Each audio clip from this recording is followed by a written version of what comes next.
Bismillahir Rahmanir Rahim. Assalamu alaikum wa rahmatullahi wa barakatuh. I hope you're all well, inshallah. We have with us today dear brother of mine. I've known for a long time now.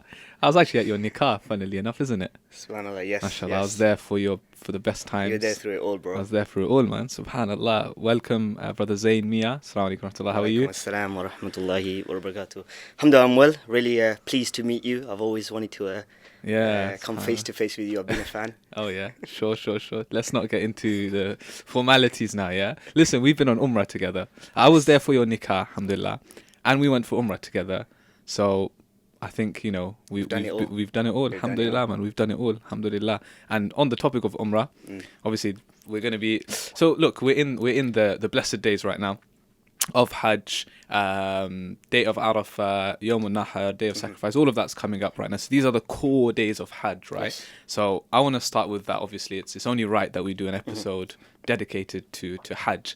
First and foremost, by the way, I'm really sad I'm not there. I don't know how you're feeling. Right, obviously it's the same. I was right? there. So You last were year I there. was there this time. So Were you there last year? yeah, subhanallah, I was there last year. SubhanAllah. Yeah, it's sad, man. I haven't been for Hajj. I've been Inshallah Umrah soon. 5 times, alhamdulillah.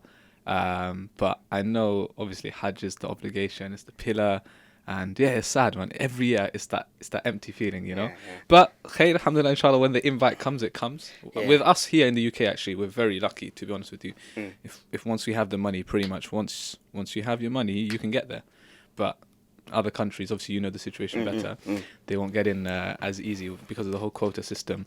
But let's talk about Hajj. So since you were there last year, I thought it was a few years back. So, okay, since you were there last year, what is it like? Because we've been Umrah together. Yeah. So out of the 5 trips, I went with you once, for Umrah, alhamdulillah, just last year as well.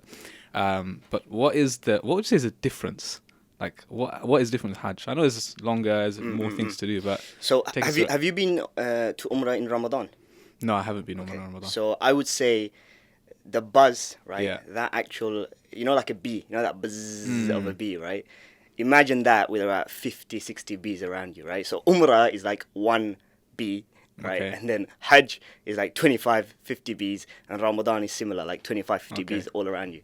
Like, subhanAllah, like just before I came on the show, one of the brothers, he sent us a video, right? Yeah. And I think he's in one of the kind of hotels, and he's just sending us messages and videos and updates because we were with him last year. And he's fortunate enough to be there with the Hujjaj this year. Mashallah. And he sent us a video of him like on a luggage, and it's like an automatic luggage or something like that, and he's just going around, and it's fun. This is what it is, right? Hajj, even though it's worship, Yeah. the fact is you're around people you know, you're around people that you don't know, you meet new friends, you meet old friends, and it really just brings everything together. And it's almost like you become a Muslim once again, and it's Yeah. almost like you hear about Islam the first time. Like the way it is there, it's Yeah. like it's all new to you. SubhanAllah. I can't imagine it. You man. can't, It's you just- can't, yeah, you can't. Like isn't it It's one of doesn't those matter. things you have to go. Yeah, it's You one have of to those go. things. Like even myself, before I went, Yeah. I used to think, I've been Hajj, I've been Umrah a few times, right? I'm sure I Yeah. know how things are, right? I Yeah. know. I've been to Arafah, even like on the days of Umrah, like you were there with us. You can go to Arafah, you can go to Muzdalifah, you can see all of these different areas. But it's no nothing, comparison. When you're in Hajj, there is no comparison. Like, one of the key comparisons is, you're not going to be able to experience Muzdalifah, the sleeping on Muzdalifah, during Umrah times. You can go there and see the plains, but that's as far as you go. So yeah, it doesn't matter how many videos you watch, Yeah. how many people you speak to, unless you've been to Hajj, you're not going to get the same feeling. What would you say, from your experience, what was the highlight of Hajj? What stood out for you when you went? What was the main thing? So I can picture it now, bro. Like, so there's a sign, right? And if you watch videos on Hajj, you'll see Yeah. there's a sign which says Arafah begins here, Yeah, right? yeah. And there's a sign that Arafah ends here, Yeah. right? So picture this, right? Just like I'm sitting now, I remember I was sitting on, those plastic, like in countries where they have weddings and you go to the halls and they're a bit cheaper and they're a bit smaller, Yeah. and you get those plastic chairs. Yeah, You know those I know ones, what right? you mean. Yeah. Like the garden chairs. Yeah, those ones, right? Yeah, I should have just said garden chairs, right? So I was on one of those. Yeah. He had one of the legs kind of broken, so I was kind of moving like this constantly, right? Okay. And imagine, right, you're there in Arafah all day, and a lot of people, when they think about Arafah, they think of one mountain, and they can't picture that how are 2.56 million people going to fit on a mountain. The reality is it's not. Like, you can be in a tent and you're still in Arafah, right? So separate to the Mina tents, there are tents in Arafah. There are different plains, different areas. And so I remember I was just behind one of the tents. I was on this chair and I was facing the sun. So I'm sitting there, I've got my hands out, I'm making dua, I'm making dua, I'm making dua, I'm making dua, I'm making more dua, right? And you see the sun and it's slowly just dropping. You can see it just slowly in that edge, right? Slowly going down and down. And I remember where it says Arafah ends here, it's almost like the sun was just going behind that sign. And you know those films where someone's about to leave and you're like, don't go, don't go, and you're trying to scream out to them and shout at them and say, look, wait, don't go yet. It's like that. You're just literally there, and you're just saying to that sun, just wait a few more minutes, let me just make those extra du'as. So for me, that was like, and I think for a lot of people, because alhamdulillah, on the plains of Arafah, there's no tall buildings, and so you can see the sun, and you can see it from its peak all the way as it's going down. So for me, that's like the pivotal moment. And they say, right, Arafah is Hajj. They say exactly, it right, and that's what it is. Wow. Because, like you said, we've been, like, you can visit during the times of Umrah, but to be there where you're surrounded by millions of Hujjaj and pilgrims, I can't imagine how that must feel. And then just getting all those du'as in. I think some people, they think, how can you make du'a for that long? You can do it. But you can, right? When you're there, you can just... But you go through phases, like, you're not going to be sitting there, like, with your hands up, just crying the whole way, right? Like, there are times where you're going to have to say, I have to think of something sad to get into that state of crying. So there were many moments that I was crying, and then I stopped, and then I was okay, and then I was like, I'm a bit hungry. So then you go, you get something, you get a bit of water, you come back, and then you're like, right, I need to get back into it, because you're worried that you're going to miss this, and you might never come back here again. And then you have to think again, you have to think about it. And one of the most beautiful things that one of the scholars who was with us said is that if you want to really feel the kind of feeling of an immensity of Arafah, and you want to get into that mode, you have to think about your sins. And that's where you start. Like, when you are on the plains of Arafah, you start thinking about every single thing you did wrong, whether it's as a Muslim or a human being. That's when you start, and then your feelings will just come from there. But the feeling of seeing that many people around you, and obviously shrouded in white and all of that, right? Doesn't it just remind you of the Day of Judgment? And that is what it's supposed to basically be. What's really interesting is the fact that in Surah Al-Hajj, so there's an entire chapter in the Quran dedicated to Hajj, right? And when you read the beginning parts of it, there's no mention of Hajj whatsoever. No mention of Hajj. And the only thing that's mentioned is the Day of Judgment. Right, so the first wording, like, O mankind, fear your Lord, have taqwa, and fear the shaking of the Day of Judgment. And it goes into, how the people will be running around, and Allah says that they're almost going to be like in a drunken state, but they're not drunk. That's what Allah says, right? Because they just don't know what's happening, they don't know what's going on. Imagine just waking up, seeing all these people around you, right? And then that's the interesting thing. The scholars when they commentate on this surah, they say that, why is Allah speaking about Day of Judgment and the details of this day? And later on, He has a bit of mention about Hajj, Ibrahim alayhi salam, and answering his call and all of that. What's the link? And that is the link. The link is on the Day of Judgment, right? That picture is exactly pretty much what you're seeing on the day of Arafah. You are. But do you know what's the upsetting thing about that is, like, a lot of people who actually make the preparations for Hajj, right? Like, a lot of the kind of seminars and stuff that we go to, right? It takes a long while before we get into that, right? So as you mentioned, right, Surah Hajj, it talks, very much about the Day of Judgment, but later on, right? Now, a lot of us, when we're preparing about Hajj, the first thing we're thinking about is, what do I need to pack? Like, what do I pack? What am I going to miss out? What's there? Will I have a mattress? Will I have pillows? What it is, right? But actually, this whole congregation, which is actually, like, some scholars say it's the most regular, most annual, regular, and largest congregation in the world, right? There's no other kind of congregation like it ever on earth. I think, like, once or twice, maybe, like, over different decades, there are one or two, but they're very, like, anomalies. They're not, like, constant. And it is like it's that congregation of of Muslims from all over the world. Like they say, right, Muslims will come from every crevice, right, every different land, every nature, and they do. But you know, the beautiful thing is, in that moment when I was in that chair, like, you forget people around you. Like, you are amongst 2.5 million, but when you start to feel that connection and you feel get in that mode, you even, like, people near you, you start to forget that they're there. So, but again, that is what's going to happen on Day of Judgment. That's what you'll Allah be says. alone, right? The son is It's just running you. away from the mother, the brother is running away from his siblings. That's literally what's going to happen. You forget everyone, and the crazy thing is, you're in the actual ihram, which is literally the white shroud, which is exactly what you're going to be, your uniform, in other words, right, to mark the next life. And then even, I know, obviously I haven't been for Hajj, so I wouldn't know, but I know people who have gone, and before they go, it's as if they're preparing to never come back, isn't it? Because you're like, you sit with your family, you ask for forgiveness from everyone. What is that feeling like before you go? I'll tell you, right, what happened with me. Funny story, right? Yeah. So, you know, as Muslims, we're supposed to ensure that we have our will. You know, it's all set, our affairs in order. And definitely, like, you know, a really top advice for every Muslim who's planning to go to Hajj is to get those affairs in order as much as you can, right? And a will is part of that. So what I did is I wrote my will, right? And I was kind of like a year into my marriage now. My wife had gone to Hajj the year before, so she wasn't going, so I was going by myself.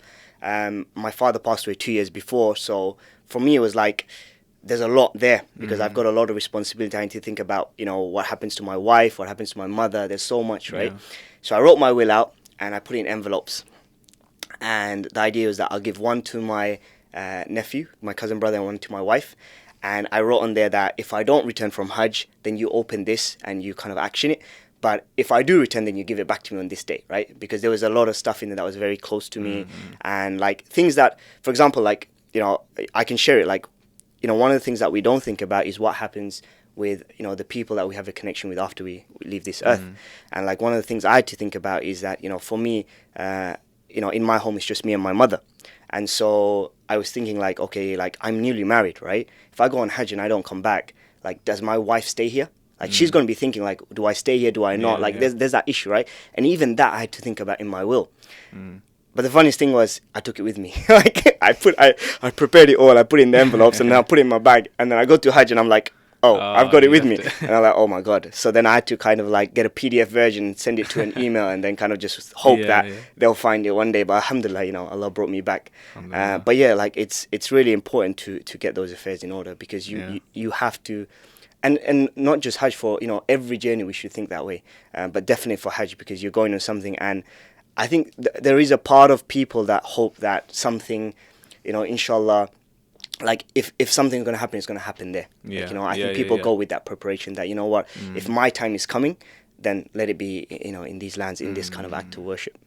Last quick question on Hajj before we move on is there's a mindset, I think, in a lot of people, especially nowadays, or maybe it's been like that, you know, throughout, is that, you know, I don't feel ready for Hajj. You know, there's that feeling. I don't feel ready. You know, like I'm going to go there. Allah's going to wipe my slate clean. I'm going to come back and I'm going to go back to sin again.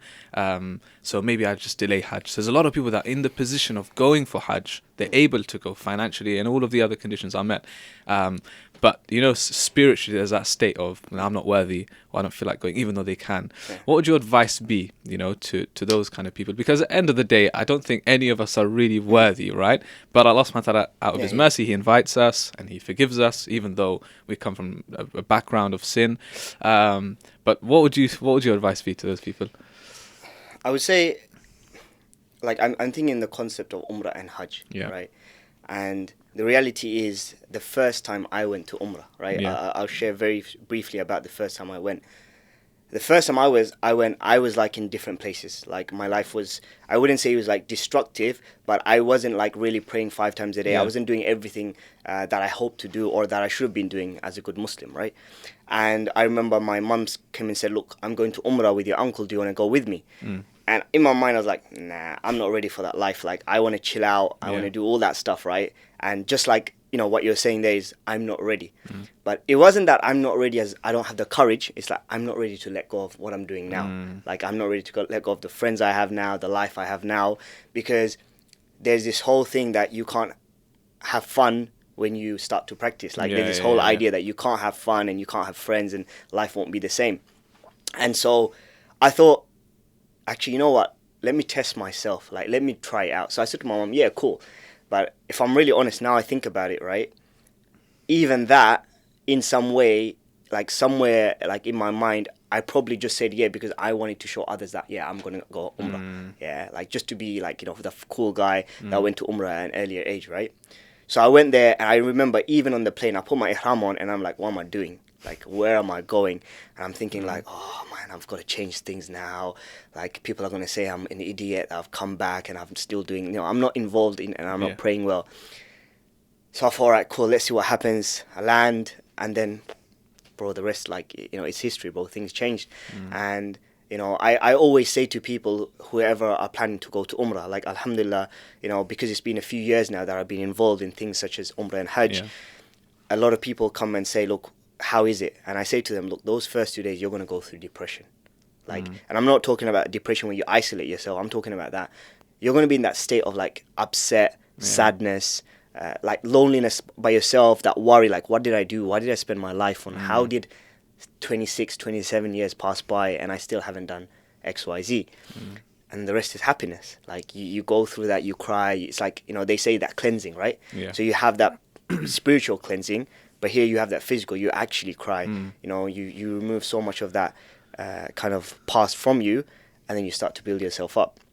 So the one advice that I had for any single person, and I sincerely believe this, like, a lot of people challenge me on this. They say, look, you know, if someone's going through, like, let's say, you know, they're not praying, they're into loads of things that they shouldn't be involved in, you know, and they're going to go Umrah, but then they're going to come back and they're going to live their life. I say, you know what, it doesn't matter. Like, go. Because if you are going through some of the worst stages in your life, right?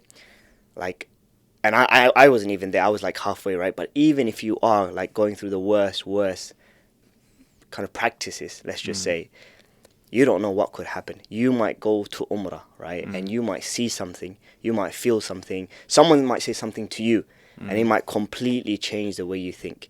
You'll come back from Umrah and you say, actually, you know what? I want to better myself. I want to do something else. I want to spend my life in a different way.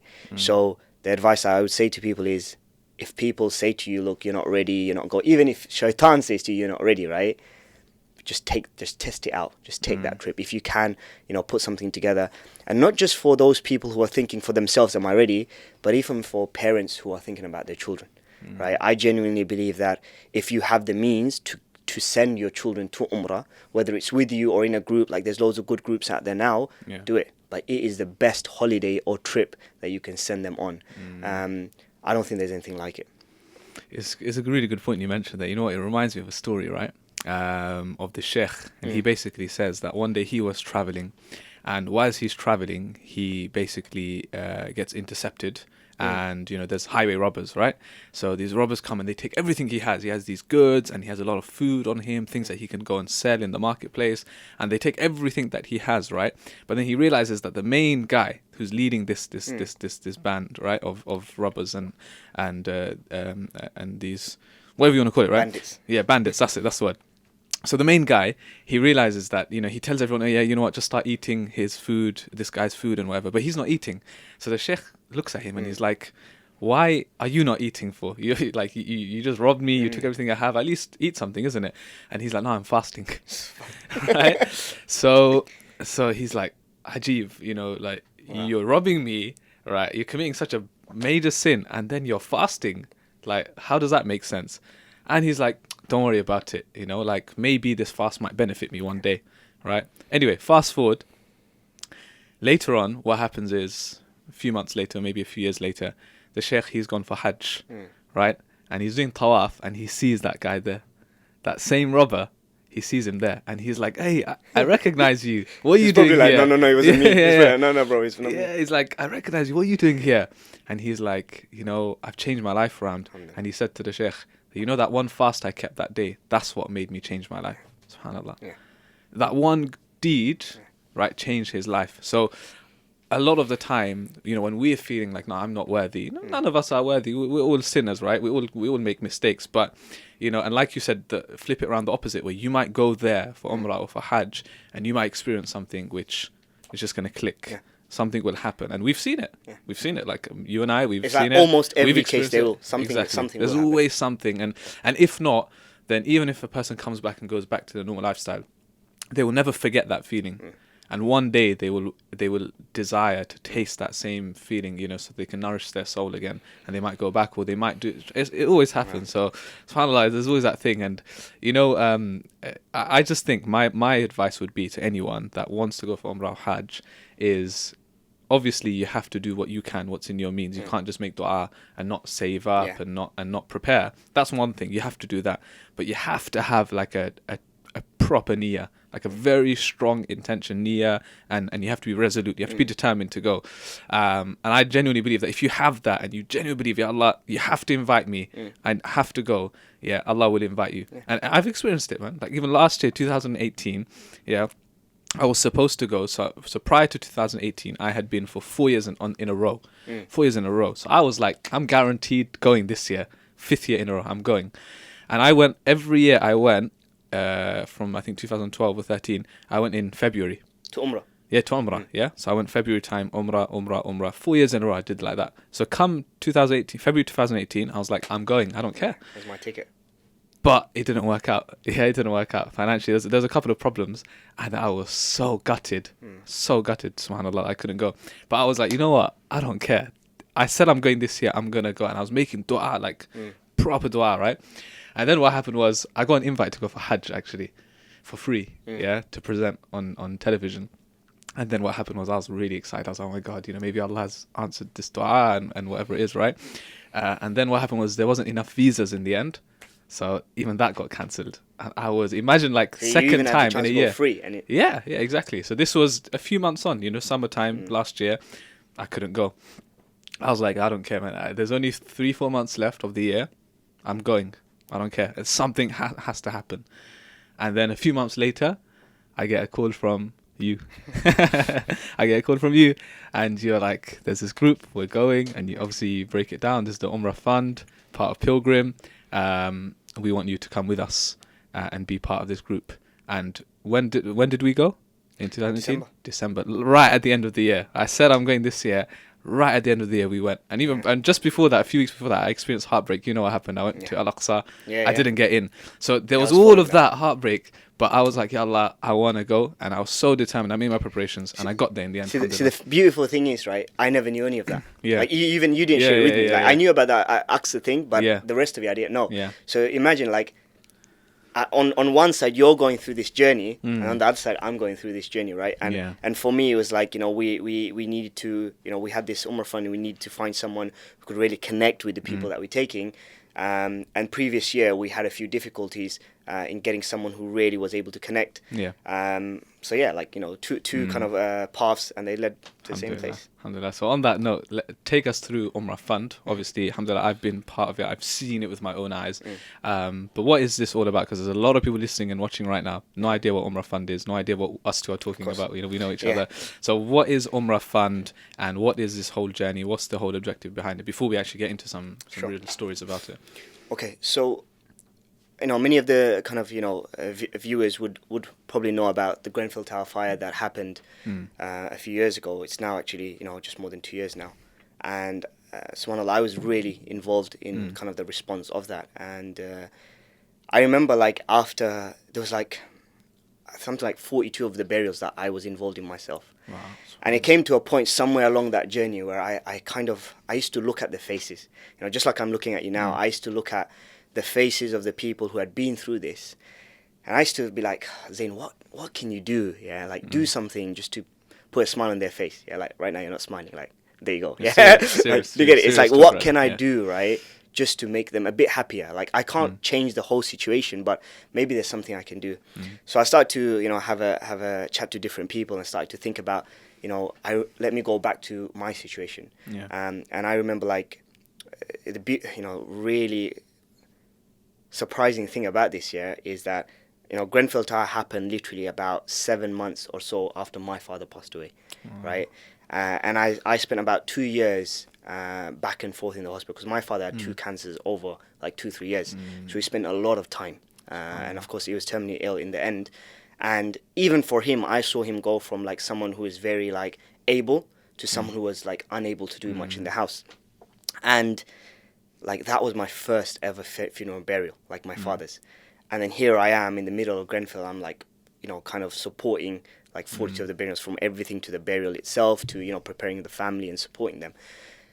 And I was like, look, I've got to find something in my life that made me really come to terms with a lot of what happened to me, especially like, you know, through my father and in my childhood, and how can I resonate it to this situation, and how can I make a difference?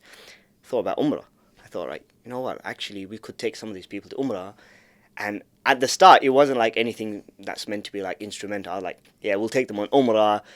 Maybe something will happen. Maybe they'll be happy when they see. Like, it was very basic, bro.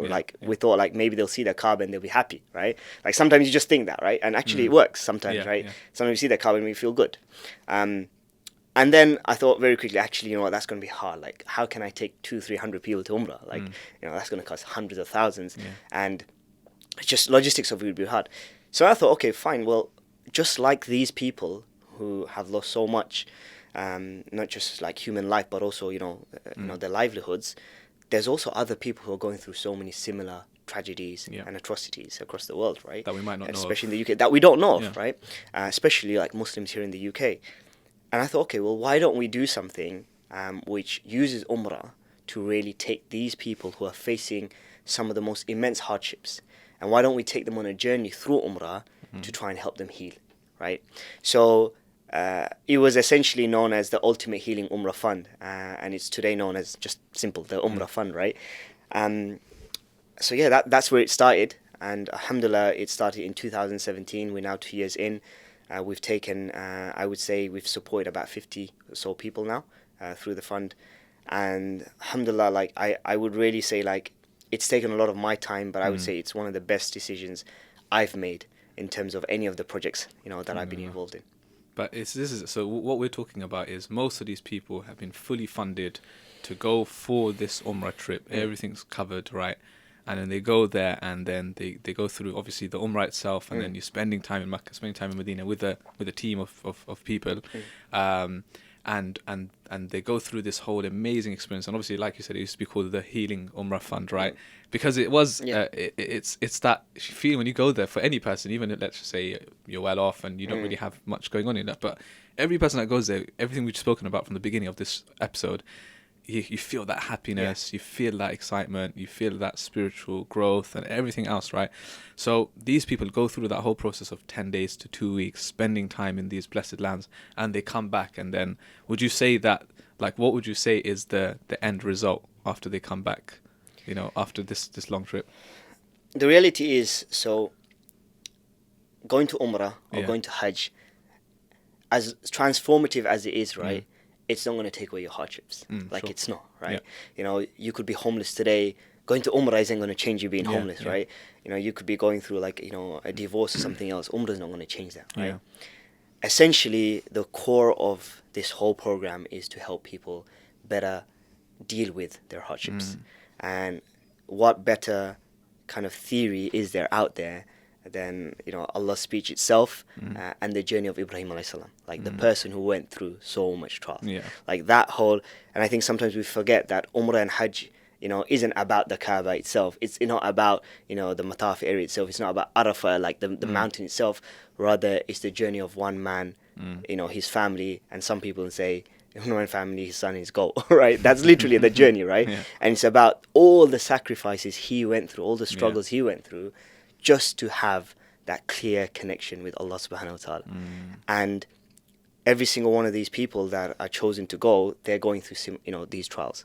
And the idea is that, how do we take them on a journey? And it's all individual. How do we take them on that individual journey, so when they come back, the outcome is that when they come across homelessness again, when they face issues in their marriage again, when they, you know, inshallah they never do, but if they lose another child again, or that something happens, that they know that they can turn back to their faith, their Lord, and they can remember that feeling of that connection, and that you can use that to overcome it. Yeah, I think it's an amazing, like, initiative of the project as a whole. And I remember when you first told me about it, and I was like, wow, this is so different. You know, no one really does this. Yeah, there's support out there. You know, you have counselling. There's so much, but to actually take a group of people that have all experienced different hardships in their life, whether it's bereavement, whether it's homelessness, poverty, whatever it might be.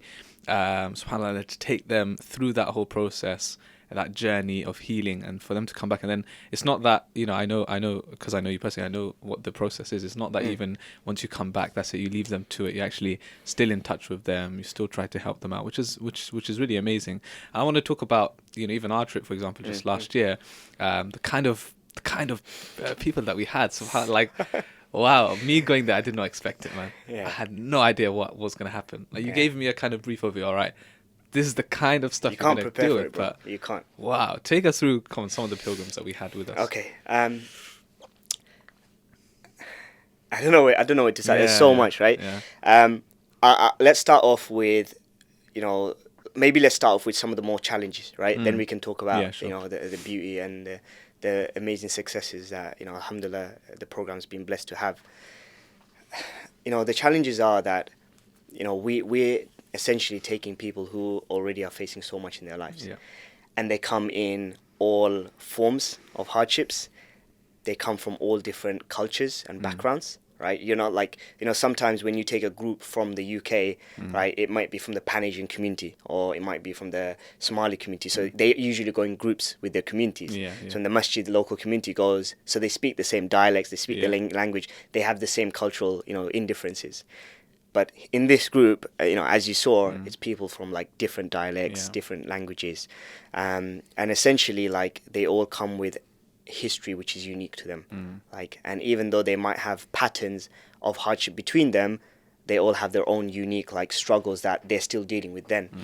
And so one of the key stories that comes to mind, which I think taught me a huge lesson in just how much someone can go through, is an individual who I think, I'm not going to say his name, but I'll tell this story and you'll know, who I think really went through so much, and we saw that even in Umrah.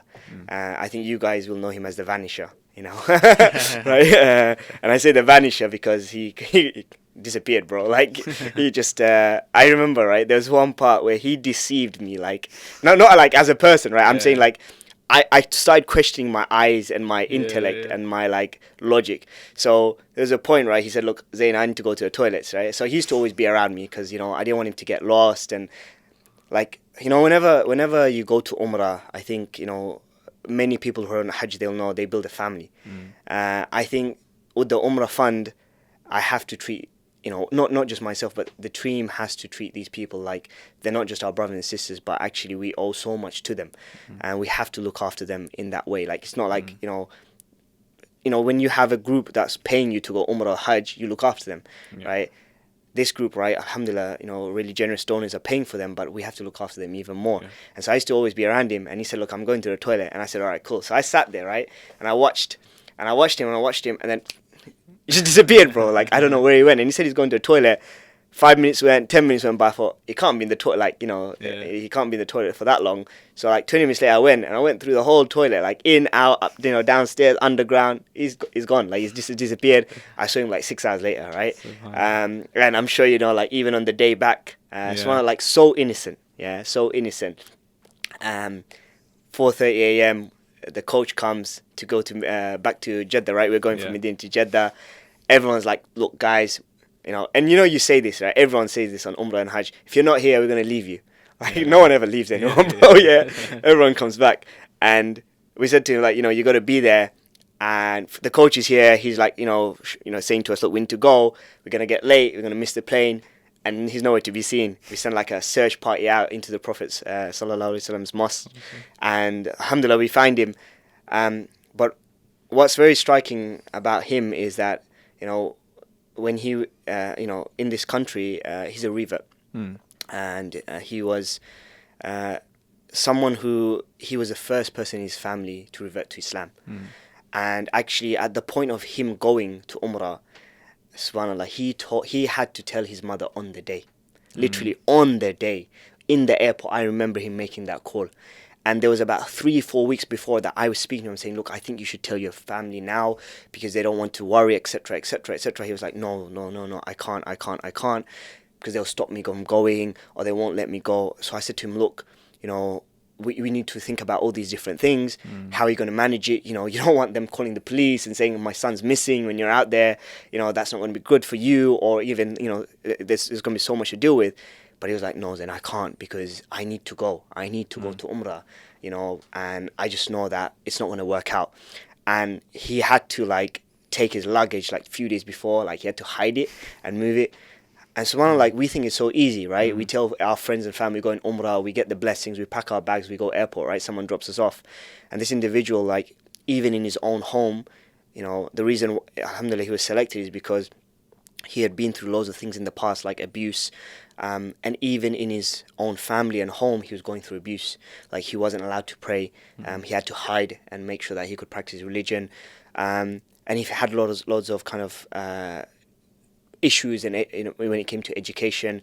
And he was a bit different. You know, he was a bit different, and so sometimes he didn't get along with social groups and people. I think he went through, bullying and stuff. So for me, like, and even like I remember in Umrah, right? People used to say, "Oh, that's Zain's special friend," you know, the special one, because Zain that is always around him. And you know, I remember, bro, like we were going to the Prophet's mosque to give salam. Like you were going, right? I remember you were going. We were all going in a group.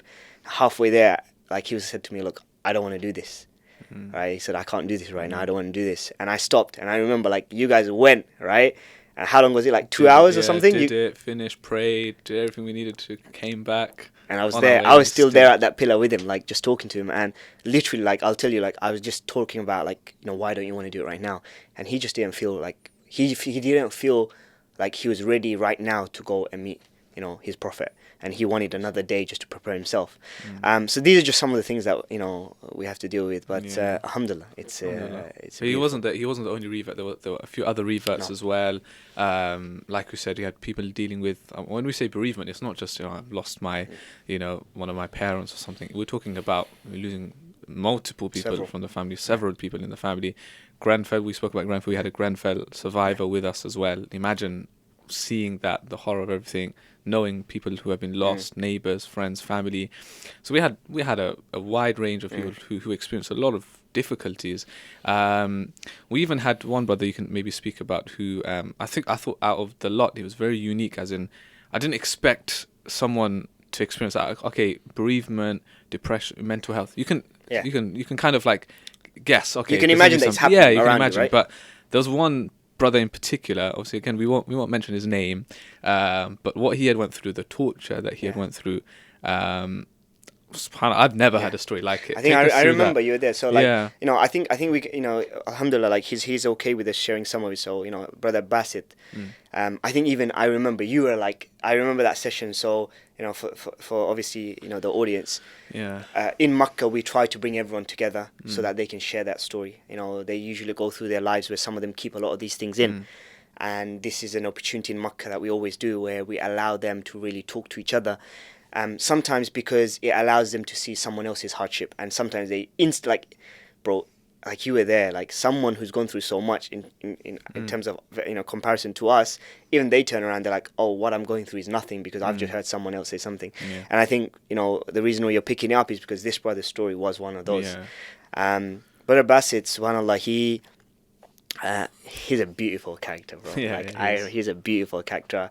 I think you will agree, the thing that comes out of his mouth the most is alhamdulillah. Like you ask him, do you want tea? Alhamdulillah. Are you okay? Alhamdulillah. How you feeling? Everything is just alhamdulillah first, right? He praises the Lord in like all circumstances. But the Basit story is that, you know, he was on a trip. He was on a trip abroad in his home country, and unfortunately, like something happened, and he was falsely imprisoned. And unfortunately, you know, in many other countries abroad, that system of justice takes a long time. And unfortunately, maybe some of that the justice system, it takes time to figure out what the truth is. And this brother went through 5 years, like initially like 45 days of interrogation. And then he was in prison for 5 years, right? And you were there, like he said to us, right? And this, I heard this for the first time when I was in Makkah. He said that the day they released him, they said to him, sorry, we got the wrong guy. That was it. That was it. Like no apology, no compensation. Like here in this country, you get false imprisonment, you get compensation, like nothing.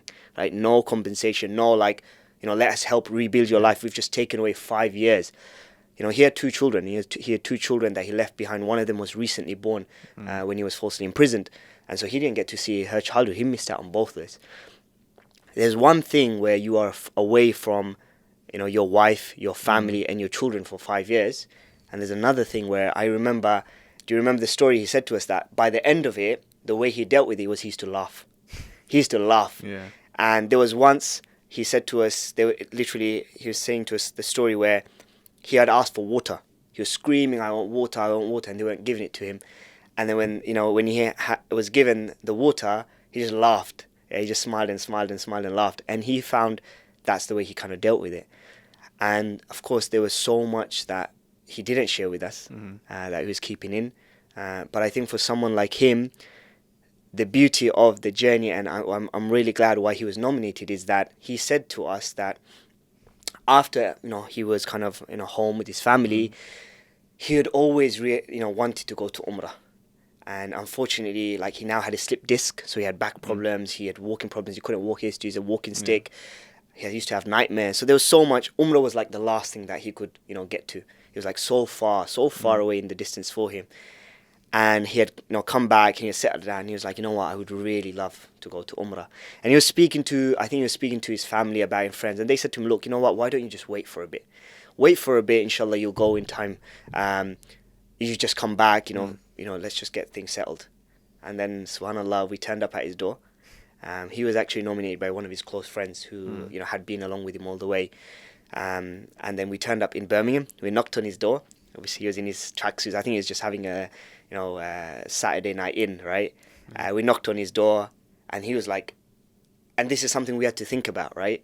He's been in this scenario, and of course, when we were surprising him, we wanted to surprise him with loads of people, with flowers, with chocolates. We do the whole thing because it's a gift, Even though these people are being funded to go, it's still a gift.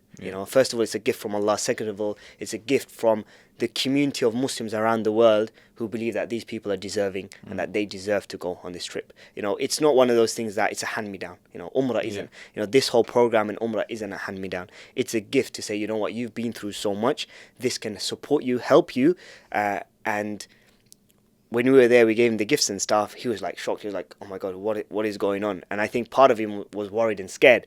A lot of people are. I've been in homes and the father's like, what are you doing in my home? Get out. Who are you? And all of this stuff. I remember once I knocked on a door and the daughter who'd been communicating with us and she nominated her father, she let us in. So the mother knows, the 2 daughters know, right? Even the cat knows, right? The father doesn't know. So he's like, who's this? And he's shocked and he's like, get out of my house and stuff. Hold on a minute, right? So yeah, we surprised him, and alhamdulillah, just a few weeks ago, I was on a voice call with him, Eid day actually. He was at the Eid fair, and alhamdulillah, he's doing so much better right now. Alhamdulillah, it's just amazing. It's just amazing, and hearing all of those stories, we've spoken about this before.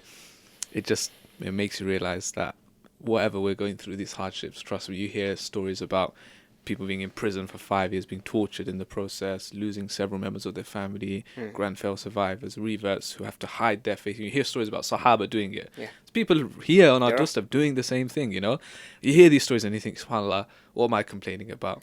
Yeah. Well, I lost my job, okay, I missed lunch today. This kind of stuff we're complaining about, Yeah. It's crazy, subhanAllah. Do you know what brings that to mind? I just want to share one more story, right? So, and this one you'll know as well, so because the beautiful thing is you taught him how to recite the first few verses of some of the surahs of the Quran.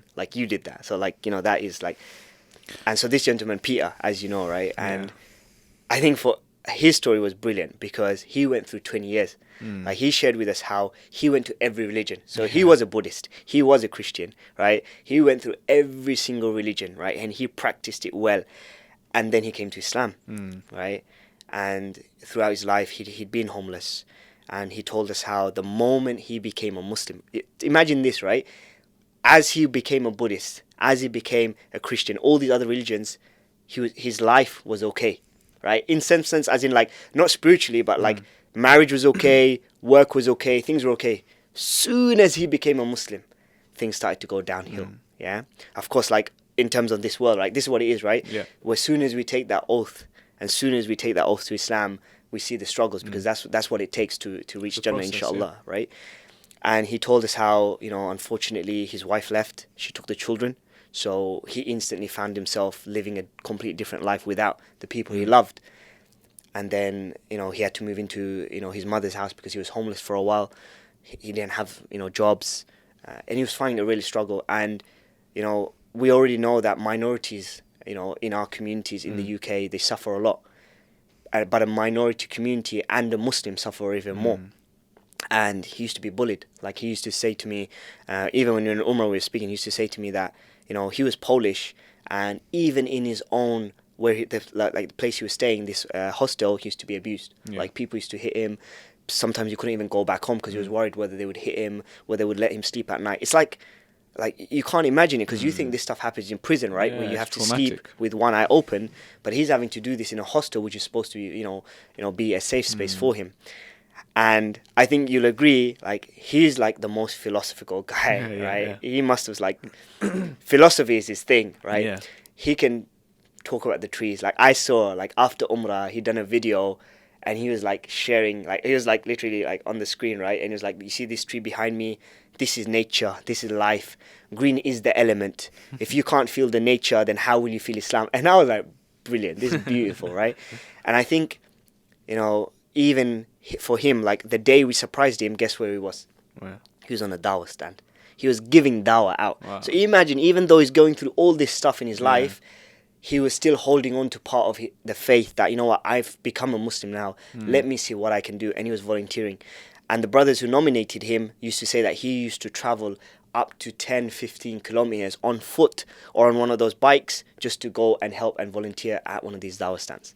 Wow. Like, some of us, we have it like across the road and we still don't go and help. And so even for him, I remember when he was on Umrah, he was like, I've waited 20 years for this. He used to say that, I've waited 20 years to come to a place where everything has fallen into place. Alhamdulillah, he's got a job now.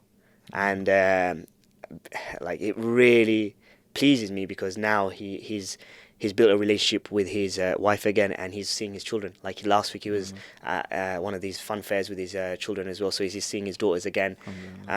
So yeah, it's beautiful, and it was all possible. Like, some people out there might say, look, maybe Umrah, you didn't need to go to Umrah to do that, right?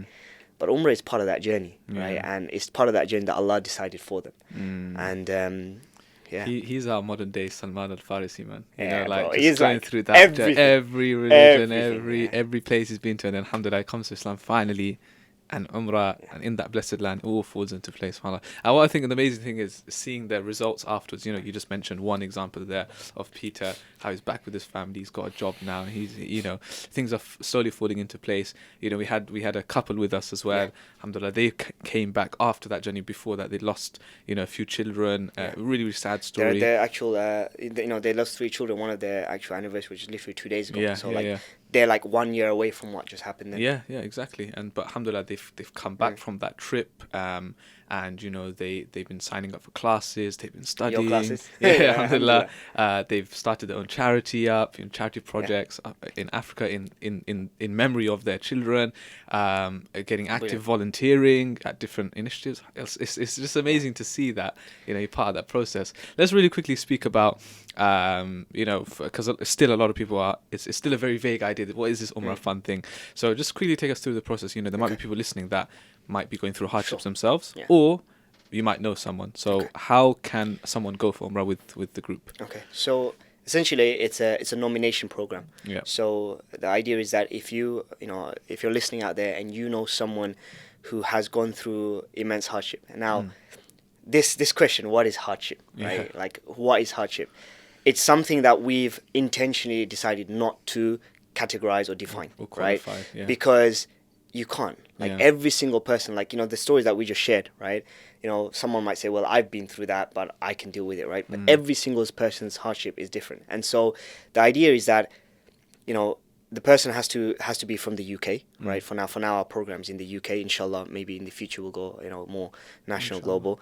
But for now, it's in the UK. And the idea is that if you know someone who has gone through several trials, right? And I know, in this day and age, losing your job, is difficult. I know going through a divorce is difficult. But we're looking for those nominations that there's patterns. For example, in the case of, let's say, Peter or even, Basil, others, one thing led to another, to another, to another, to another. And there was like, it's that tunnel that doesn't have that light. Yeah. Right? It's that tunnel that you just, bro, it's like the central line. Yeah. You just have to keep going and going and going, right? Yeah. And essentially these individuals that you're thinking of might have gone through, let's say the loss of one child. But then because of the loss of that child, they had issues in their marriage. That then led them to going through depression. That then led them to going through other things. So, and everyone, like, you might think that you don't know, you do, right? Every single one of us knows someone that has gone through so much in their lives that we know that actually, you know what? Imagine they went onto this program that took them to Umrah, but then there was stuff, there's support classes before it, then the Umrah, and then afterwards that could really help change their lives. So what happens is that you can go and you can nominate anyone you want, anyone between like 18 onwards, you can nominate. And then there's a process where we have, alhamdulillah, we have external people that come. A lot of them are experts, and then they look at some of these nominations. And when they're looking through these nominations, they're not deciding whose hardship is worse than others. Yeah. What they're doing is they're seeing the program that we have, can it help these people, right? Can these people come onto this journey with us and come out of it even stronger? So that when they come in, just like you said, this couple, can they come back to their communities stronger so that they can deal with their own hardships, that they can be of benefit to themselves and Islam and the Muslim community around them, right? And society at large. And so the panel will then pick their shortlist. And then, so how it works is that you can nominate someone else. So we always engage with the person who's nominating. So let's say you nominate someone, right? So we'll get in touch with you. We'll say to you, look, the person you've nominated has been shortlisted. Can we organize a surprise for them, right? So up throughout this journey, all the way to the moment we surprise the person who's been nominated doesn't know. Which is why you get a lot of people like shocked, like, who are you? Where are you here? And all this stuff. Yeah. We've surprised people in the gym. We've surprised people outside Tesco. We've surprised people outside the masjid. Yeah. We've surprised people in their homes, everywhere, like even restaurants, like every single place you can think of. We've surprised people. And, once we do the surprise, we then put them on this kind of support where essentially, like, even though the Umrah might last up to a week and a half, that journey with us lasts about 3 months, right? Yeah. And what we try and do is we try and have a few sessions with them before so that they can meet the guides, they can meet the team, they can meet each other, they can share their stories so that they can learn about Umrah itself, that they can learn about the struggles of Ibrahim alayhi salam, they can learn that journey so that they really start to understand where they are in life now and what they hope to achieve from this journey. Then the day comes, they come to the airport. Some of them forget their ihram. Some of them send their ihram in and it goes into the hole and they're like, oh my God. And then we have to send someone out. Literally, like, you were there, right? And we literally had 2 people send it, even though we said to them, don't send your ihram in, don't send your ihram. They sent their ihram in and then we had to go out and then get them a new one. So yeah, and then they go to Jeddah and then we go to Makkah. They do the first Umrah. And always we do a second or third because, I remember the first ever trip. From all the people who were on the trip, there was about 31 people that collectively everyone had lost. So that's the number of people that group had lost in the last few years. That's children, that's, spouses, that's parents. That's a large number for a group of 15. That's literally every person losing 1 or 2 people. And so, we support them with that. And then what we try to do is we try to have 2 kind of processes in that trip. One is that individual one-to-one, which myself or the team members will spend time with them, learning about them, what is it that they need, what are they worried about, what they think about. And then we try to have, like yourself we did, where we have structured classes. And we're trying to get better at this every year. So alhamdulillah, we were blessed to have you there. And we did the beautiful Fajr sessions, the Quran sessions. We did Nasihas. And, I think sometimes you don't need to do too much extra. Sometimes just them engaging in that session, just them being on Arafah and learning about that, it's a chance that they thought they'd never have. When someone's sleeping, just come out of homelessness and they're trying to get a job and they're scraping food and they're, that whole hand-to-mouth life. They're not thinking about, what I could be in Umrah next week. And then when they come back, we try to, inshallah, and we're trying to get better at this as well, we try to have someone who will support them for at least a few more weeks. Now, we're not saying that we're going to be able to get them a job. We're not saying that we're going to be able to change their lives completely around. But the idea is that we try to connect them up with people or to sessions or to different things that can help them do that. But the reality is, even from the first trip to now, like we don't like. Even we might say 3 months, but we don't lose contact, and you can't. It's one of those things. You build that friendship, and you stay friends, and you feel like you owe them a duty as a Muslim. Forget the program. Like, once you've gone on that journey and you see someone in hardship, you owe them that duty as a Muslim to make sure that they're okay. How can we find you guys, and how can people put the nominations in? How can people donate as well? Okay, so our website, umrahfund.co.uk, so simple as that. You can go there. We actually have a few programs that people can nominate for. So one of the ones that I'm actually looking forward to. So the reality is that, alhamdulillah, even though we've done a few groups now, we've realized that there are groups of people that we've not been able to take. So we always get nominations for people with disabilities, special needs. And Makkah and Medina and the Kaaba is every Muslim's. Like, it's not just for us who can walk. Just because Allah has blessed us with 2 feet that can walk doesn't mean that we have a right over the Kaaba and being able to do Umrah than someone who hasn't. And a lot of people think that actually, these people need a wheelchair. No, they don't need it's not just a wheelchair, right? People who have these additional needs, like even if you have a son who has autism or something else, essentially, like, there's so much around that Umrah journey.